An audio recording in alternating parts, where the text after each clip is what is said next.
يقول الناظم العمري تذكر زمان كان فيه الطيب يذكر، وذاك المجتمع ما فيه منكر، وكل كان مشغول بحاله. عسى الله يسقي أيام البساطة زمان ما تلوث بالوساطة، وكان الجار بالجار ارتباطه، وكان الوصل ممدوده حباله، وكانوا في منافعهم سوية إذا نادوا بعضهم ما تعيا، ولا من قيل هيا قال هيا على درب المكارم والجماله.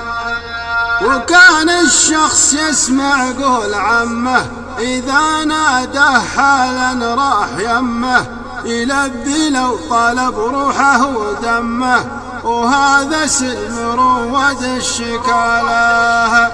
عسى الله يسقي أيام البساطة زمان ما تلوث بالوساطة، وكان الجار بالجار ارتباطه، وكان الوصل ممدوده حباله. نهار العيد يلتم الجماعة على ضحك وسواليف وطاعة، وزاروا بعضهم في نصف ساعة ولو ما يشربون إلا بياله.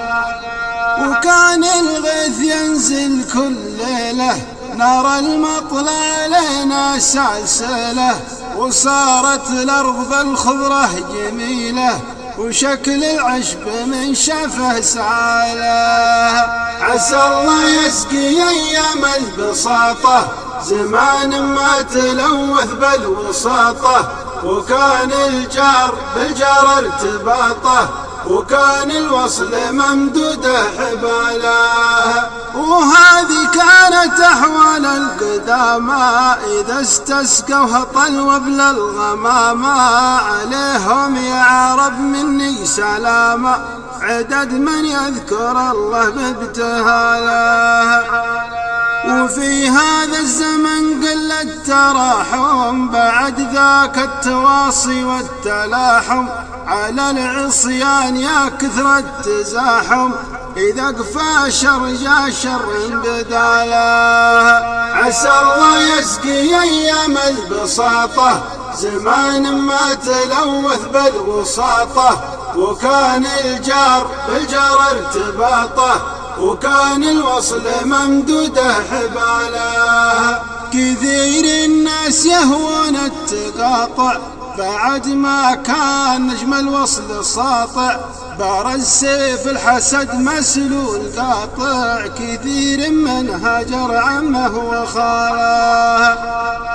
ويا كم واحد يحسد قريبه على شانه تغانى يا مصيبه، ما وده اخوه يتهنى نصيبه، تشوفه ينتظر ساعة زواله. عسى الله يسقي أيام البساطة زمان ما تلوث بالوساطة، وكان الجار بالجار ارتباطه، وكان الوصل ممدوده حباله. وحنا في زمان وضعه قشر تغلب في طباعه داعي الشر، قليل ما تجد لك كلمة بشر فقدها الرجل حتى في عياله. نصلي في السنة 20 مرة للاستسقاء ولا هلي قطره، بلانا من معاصي مستمرة ترد الخير عنا بأي حاله. عسى الله يسقي أيام البساطة زمان ما تلوث بالوساطة، وكان الجار بالجار ارتباطه، وكان الوصل ممدوده حباله. ختاما يا رجاجل اسمحوا لي فأنا وضحت مما شفت حولي، وكان اخطيتكم ووضحوا لي فأنا شاعر قصيد راس ماله. عسى الله يسقي أيام البساطة زمان ما تلوث بالوساطة، وكان الجار بالجار ارتباطه، وكان الوصل ممدوده حباله.